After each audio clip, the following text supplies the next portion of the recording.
वहीं रायपुर में पूर्व मुख्यमंत्री भूपेश बघेल ने रायगढ़ के तमनार क्षेत्र में कथित अफीम की खेती को लेकर भाजपा सरकार पर तीखा हमला बोला है। उन्होंने कहा कि दुर्ग और बलरामपुर के बाद अब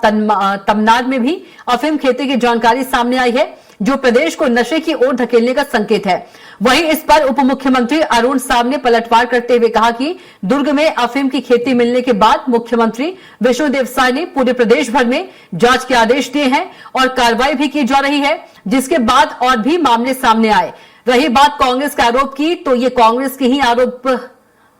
के ही लगाए गए बीज है, जिसे अब हमारी सरकार साफ कर रही है। नशे का गढ़ कांग्रेस ने बनाया और आरोप हम पर लगा रही है।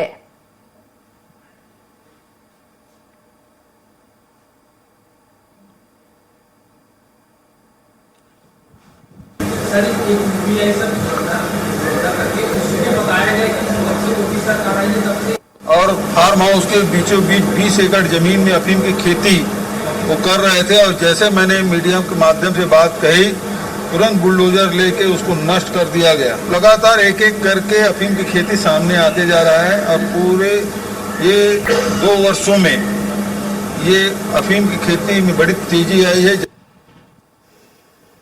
दुर्ग का भी मामला उजागर हुआ मुखबिर से सूचना पर। जैसे ही मुखबिर से सूचना मिली, उस पर त्वरित रूप से प्रशासन ने कार्यवाही की और उस मामले का प्रकाश में आने के बाद मुख्यमंत्री विष्णुदेव साय जी ने पूरे राज्य में जांच करने का निर्देश दिया, रिपोर्ट मंगाया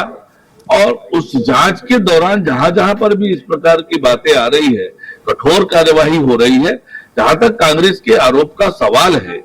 जिस कांग्रेस पार्टी की शासन में छत्तीसगढ़ नशे का गढ़ बना,